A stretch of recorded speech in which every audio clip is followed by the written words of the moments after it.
오늘의 10분 말씀. 예레미야 22장 1절로 9절입니다. 예레미야 21장서부터 24장까지는 유다의 왕, 신하, 지도자들의 죄악을 드러내고 있습니다. 특별히 오늘 본문은 그동안 하나님이 그들을 향한 경고의 말씀들을 다시 한번 정리하여 반복적으로 말씀하십니다. 오늘 본문은 유다 왕과 리더들의 구체적인 죄를 드러내십니다. 그들의 죄는 두 가지입니다. 첫 번째, 정체성을 상실했습니다. 하나님이 그들에게 주신 임무, 사명을 상실한 자가 되는 것입니다. 두 번째 죄는 하나님을 버리고 우상을 선택한 그들의 죄를 인지하지 못한다라는 것이 또한 죄가 되는 것입니다. 오늘 본문을 통해 나는 이 시대의 믿음의 사람으로 하나님이 나에게, 우리 공동체에게 주신 하나님의 임무들을 잘 감당하고 있는지, 그리고 나의 죄, 공동체의 죄를 인지하고 있는지 스스로 점검해 보시길 바랍니다. 오늘 본문은 크게 두 부분으로 나눌 수 있습니다. 첫 번째, 사명을 상실한 이스라엘 지도자들입니다. 두 번째는 그로 인해 곧 그들에게 다가올 심판입니다. 첫 번째 부분은 1절부터 5절까지 사명을 상실한 왕을 포함한 이스라엘의 지도자입니다. 여호와께서 이와 같이 말씀하시되 너는 유다 왕의 집에 내려가서 거기에서 이 말을 선언하여 2절 이르기를 다윗의 왕위에 앉은 유다 왕이여 너와 내 신하와 이 문들로 들어오는 내 백성은 여호와의 말씀을 들을지어다. 3절 여호와께서 이와 같이 말씀하시되 너희가 정의와 공의를 행하여 탈취당한 자를 압박하는 자의 손에서 건지고 이방인과 고아와 과부를 압제하거나 학대하지 말며 이곳에서 무죄한 피를 흘리지 말라. 4절 너희가 참으로 이 말을 준행하면 다윗의 왕위에 앉을 왕들과 신하들과 백성이 병거와 말을 타고 이 집 문으로 들어오게 되리라. 5절 그러나 너희가 이 말을 듣지 아니하면 내가 나를 두고 맹세하노니 이 집이 황폐하리라. 여호와의 말씀이니라 라고 기록합니다. 1절에 하나님은 예레미야에게 또 다른 임무를 주십니다. 그것은 유다 왕의 집에 내려가라는 것입니다. 이제는 성문에서부터 유다 왕의 집까지 하나님의 말씀을 전달하게 하십니다. 죄 있는 곳에 하나님의 말씀을 선포하게 하시는 것입니다. 그리고 2절에 그곳에서 왕과 신하들과 백성들에게 하나님의 말씀을 들을지어다 라고 외치게 됩니다. 그리고 3절에 보시게 되면 그들이 상실한 그들의 정체성을 알려줍니다. 그것은 여호와 하나님을 예배하는 자로서 정의와 공의로 사회를 다스려야 하는데 그것을 상실한 것입니다. 그들이 상실한 사명은 탈취를 당한 연약한 자들, 소외를 당하는 이방인들, 고아, 과부를 압제하는 자들의 손에서 건져야 하는 것이었습니다. 그래서 하나님은 그들을 건져내야 함을 명령하십니다. 이스라엘은 하나님의 은혜를 먼저 입은 자들입니다. 그들은 과거 애굽에서 이방인들이었고 탈취를 당하는 노예들이었습니다. 하지만 하나님의 은혜로 이들은 하나님의 나라가 되었습니다. 하나님의 나라가 되었다라는 것은 하나님의 사명을 품은 백성들이 되었다라는 것입니다. 하지만 이들은 하나님이 주신 그 사명을 상실했습니다. 정체성이 상실된 것입니다. 오히려 사회에 다른 국가에게 악이 된 상태입니다. 그래서 이들은 오히려 소외된 자들, 이방인들, 과부들, 고아들의 피를 흘리며 본인들의 이득을 챙기는 죄악된 국가가 되어버린 것입니다. 그래서 4절에 그들이 상실한 이 사명을 다시 회복하면 이스라엘에 다시 평안이 찾아올 것을 말씀하십니다. 하지만 5절에 그러나로 시작을 하며 그 사명을 지키지 아니하면, 회복하지 아니하면 왕의 궁전이 황폐하게 될 것을 경고하십니다. 이들은 지금 생명의 길과 사망의 길이 그들 앞에 놓여 있는 것입니다. 이들의 선택에 따라 사명을 회복하면 생명의 길을 걸어갈 것이고 계속해서 정체성을 상실한 자로서 살아가게 되면 그들의 길은 사망의 길이 될 것입니다. 오늘 본문의 첫 번째 부분은 사명을 상실한 이스라엘의 지도자들입니다.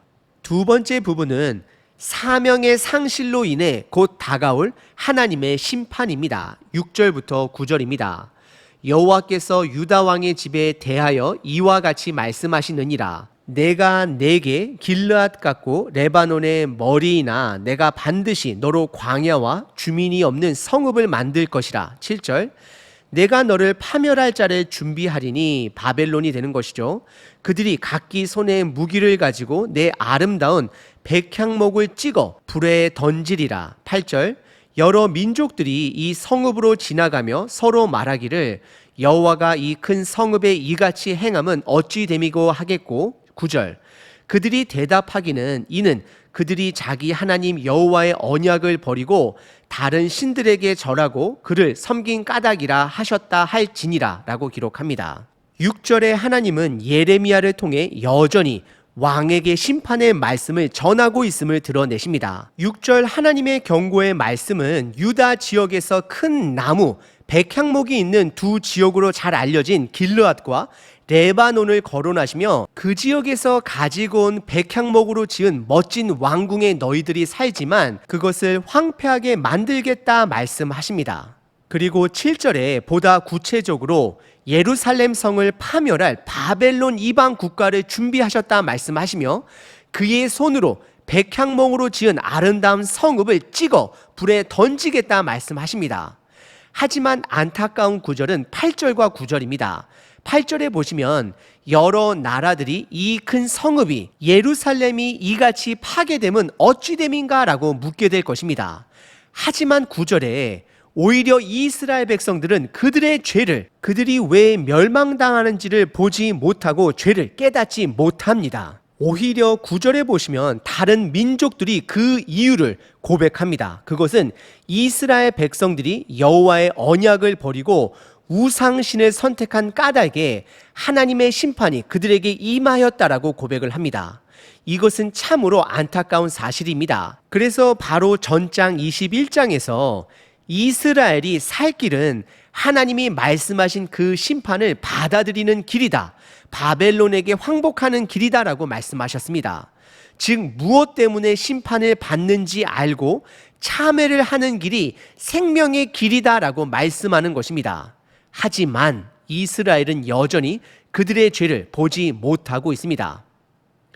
오늘 본문은 하나님께서 유다의 왕과 지도자들의 죄를 드러내시며 심판을 선언하십니다. 이들은 사명을 상실한 자가 되었습니다. 정체성을 상실했습니다. 여러분들은 이 땅에서 하나님의 자녀로서 정체성을 가지고 살아가고 계신가요? 먼저 큰 정체성은 하나님의 자녀입니다. 바로 예수님의 형상을 닮아가는 것입니다.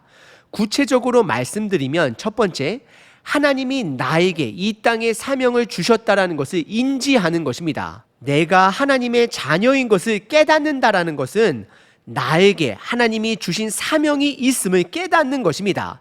삶의 목적이 있다라는 것을 인지하는 것입니다. 그리고 두 번째는 내 주변 소외된 분들을 섬기는 것입니다.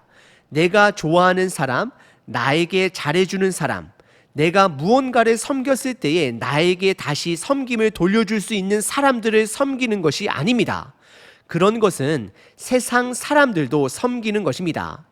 사실 왕이 불편한 고아들을 돕는다라고 해서 과부와 가난한 자들을 돕는다라고 해서 그들이 왕에게 해줄 수 있는 것은 없습니다. 하지만 하나님은 왕에게 그런 소외된 자들을 돌봐야 함을 명령하고 계십니다. 오늘 본문 유다는 그들의 정체성을 상실했기 때문에 하나님의 심판이 임한 것이고 더 나아가 심판 속에서도 그들의 죄를 죄로 인지하지 못하는 것이 더 큰 죄가 되는 것입니다. 오늘 하루 두 가지를 생각해 보시길 바랍니다. 첫 번째, 여러분들이 하나님의 자녀라면 분명 이 땅에서 임무가 있음을 깨달아야 합니다. 인지해야 합니다. 두 번째, 의지적으로 내 가정의 이웃의 공동체의 소외된 자들을 돌봐야 하는 것입니다. 365일 기도문입니다. 시편 148편. 그의 모든 천사여 찬양하며 모든 군대여 그를 찬양할지어다. 하늘의 하늘도 그를 찬양하며 하늘 위에 있는 물들도 그를 찬양할지어다.